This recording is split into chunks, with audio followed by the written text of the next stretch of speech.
Hi, this is Charlie Mato-Toyela with Blueberry Flutes and blueberryflutes.com, our website where you can find the latest and greatest Native American flutes available for you to order.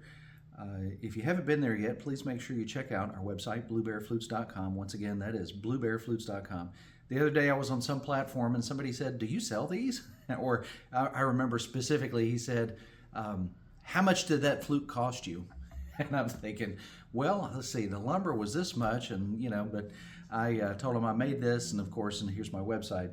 We try to have it posted everywhere, but there's so many people that just forget or omit, or they're so excited about whatever it is that the video is about that they forget that I said blueberryflutes.com at the beginning. So that's why I try to make a little bit of a spectacle of it. Today's video is one that comes as a question from someone on my YouTube channel. I'm going to mention something about that in just a moment, and we do have several other videos that'll be coming very soon with regards to questions people have made on the YouTube channel.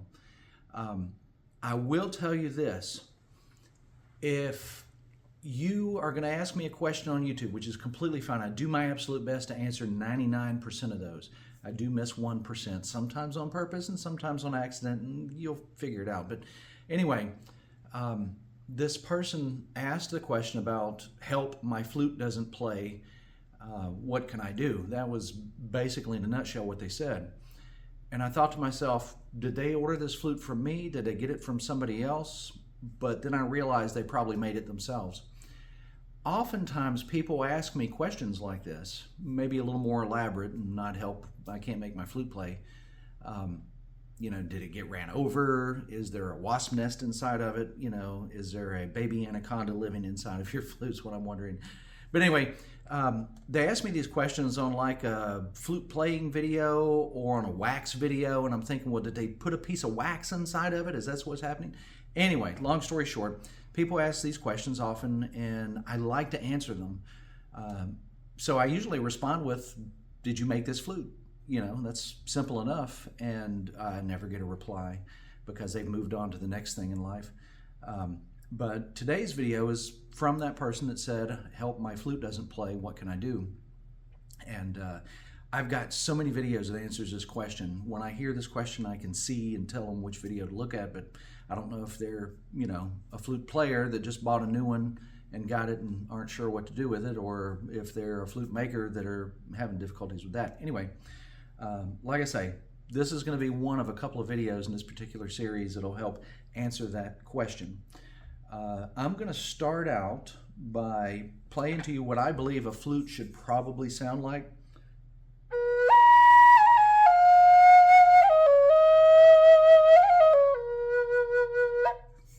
I like the way that sounds a lot. That's a flute, of course, that I made. That's one of our old style flutes. You may even recognize it from the photo. It's actually the one from the picture. So that's a really good one. This is one that I have made another video about. If you'll notice, I think you can probably read the text on this little thing where it says, this is not a Native American made item. This is from China. I would tell you, if you believe a Native American flute needs to have beads and feathers on it, then you could consider this a Native American flute. If you believe it should have a turtle totem, or here's one with an eagle totem on it, then you could consider this as a Native American flute. If you can consider that you paid $9, $10, $15, $30 for it, whatever you think, and you think that's what it costs to buy a Native American flute, completely up to you. I'm not saying they're all expensive. They're not super expensive. A lot of people do charge a lot of money for them. But there are some flaws in the design of this flute which a lot of people spend $10 on, and they're disappointed, and they either send it back, I hope, they question its authenticity, I hope, or they'll just throw it in the garbage or give it to their kid, because we should teach kids to accept garbage, right? But anyway, and nothing. I'm not putting down the person that made this flute or the people that made this flute. It isn't from China, so it was probably a good handful of people, and for what their quality control was asking them to do, for what they were trying to do, create here, good for y'all. Y'all did as best you could. I've been making Native American flutes for almost 40 years now, and it's just, when I look at this, I see cheap Chinese flute. A lot of you, my wife and I were discussing, you don't see this for some reason, but that's all I see. I'm going to share with you what it is that's wrong with this flute, which is probably the same thing that was wrong with that random ghost person asking me, help, my flute won't play, that never replied. I'm going to share with you what's going on with this one that causes it to have a problem, so you can see what effort and these kind of things look like. That's how you would play it if it was a modern 6-hole flute, but these people probably copied one of my 6-hole flutes, which means they made it play the way that it really should have historically, but it's still a cheap imported flute. And that wispy sound is coming from a couple of things, and I wanted to untie this to show you. We're going to, in just a moment, zoom in on it. Not yet, because I've got some things to show you first. First of all, the flute block. Yes, it is so critical that we have a flute block that looks like an eagle, you know, a sitting eagle for that matter. Not a perched eagle, but a sitting eagle, or a turtle whose front end is jacked up and maybe he's resting on a log. I don't know, but anyway. It's so critical that we have a flute that looks like that. Something you will notice here is that his feet are carved into the front of the block where it touches the flute. You'll see that. And on this little guy here, his feet, and you cheap sweatshop laborers, if y'all get a chance to watch my channel, I know your bosses probably do, his feet are carved into the front of this. Those various sizes and shapes and random designs cause this thing not to cover the hole really well, and that's a big part of the problem. The main problem, the one that most beginners make, and this once again is coming from not just 40 years of experience, but about 15 years or so in social media showing people what to and not to do. But if you look down inside of here, I'm going to have the camera person to give me a nod on what looks good. We're trying to see the inside of the hole just a little bit, where you can see the squareness of that edge there. It's like the air comes out of the track and hits a brick wall before it goes into the flute. There's also some burr up there, some tattered pieces of wood, which aren't going to make it play very good, because that's a critical part of the flute. Now, the inside of the flute actually is fairly smooth. There's a couple pieces of this, that, and the other, but that's one of the things at this other video that we'll discuss that in another video. Let's just put it that way. You could actually buy one of these cheap flutes, and with an X-Acto knife, hobby knife, since they're not sponsoring me, you could clean the edge, the splitting edge right here. You could clean that up, and I could do it in the shop with a burning tool, which was my original intentions when I received this cheaply imported flute. I was going to make it play amazingly, which maybe I'll still do in a later video, but I don't like advertising these cheap imported flutes. They're real garbage. And you know, supporting the notion of how it was made and the fact that it represents a Native American flute, whether it's a Native American style flute or an actual Native American flute that a native is selling that he imported from, or she imported from somewhere out of the country. Anyway, it's a piece of garbage. I'm sorry. If you clean that splitting edge up so that it's not so flat like a brick wall inside of there, where the edge actually is more of a gradual slope and a little sharper, and clean that hole up, it would actually play a ton better.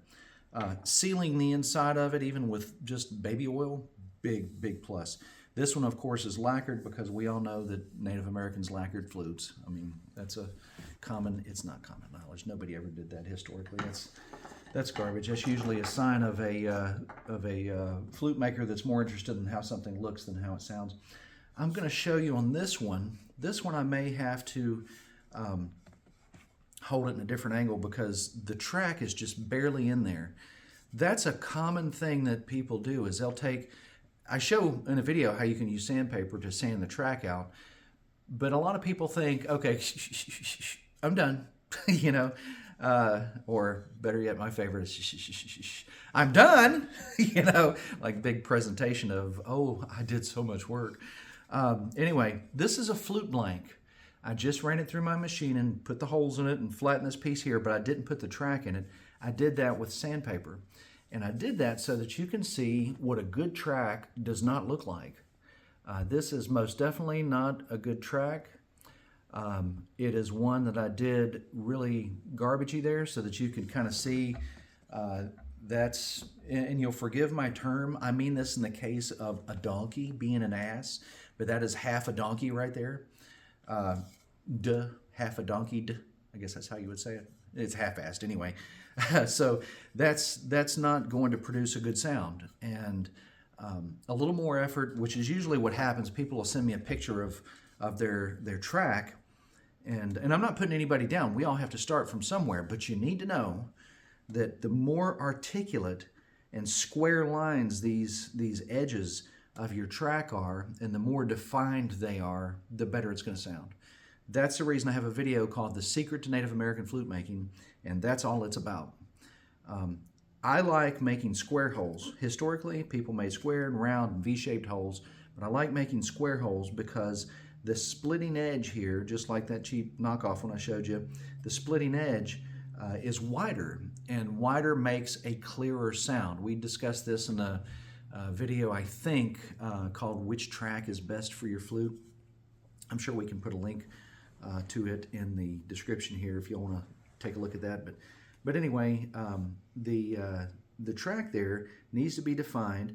The exit hole of the air supply back here needs to be defined. So when you blow in here and it comes out that hole, that needs to be defined. It doesn't need to be accidental or haphazardly done, or it doesn't need to be like the size of a head of a number 2 pencil, and then the flute sound hole is massive and overgrown.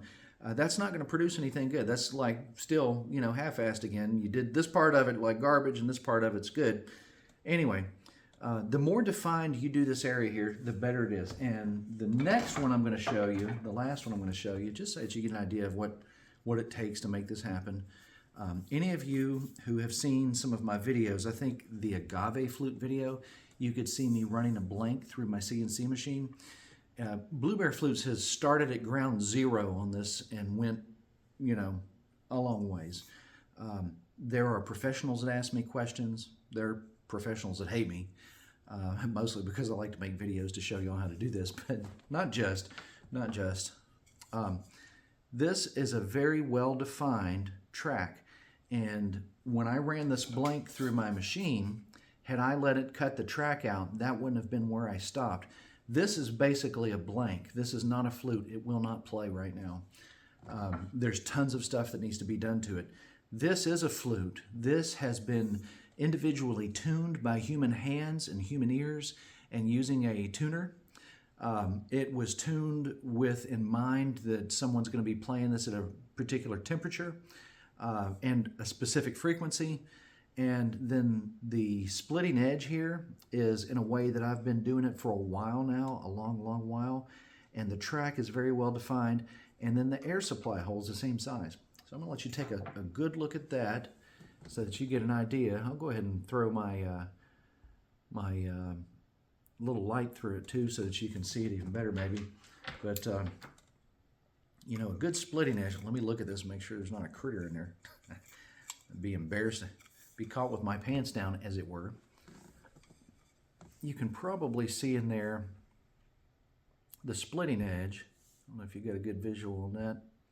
See, we're trying to get it in focus here.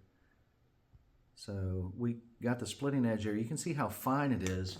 It is a very, very long and gradual taper. We do that with a burning tool that we make. You don't have to have a burning tool. Like I say, this little dude here will do a lot of it. Without fire. I've made videos of where I made flutes with, primitive tools that sound way better than those cheap, knockoffs that people are like, oh, I bought a Native American flute this weekend on Amazon, or whatever. But anyway, so that's the notion of what it takes to make a good sounding flute. For the most part, that's the general part of it. If I were going to call this video Secret to Native American Flute Making Part 2, I would not be far off, but I don't think that's my intention on this one.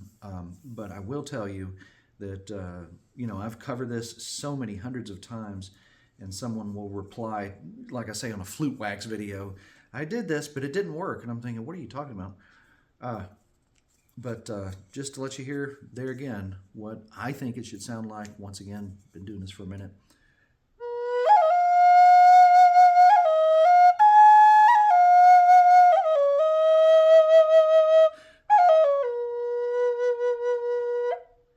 So many sounds that you get out of that. I can hear it echoing in the soundboard and this baby grand piano next to me over here. It's just amazing to be able to hear those tones come out so crisp and clear and with so much precision out of such a basic instrument. So simple. Oh my gosh.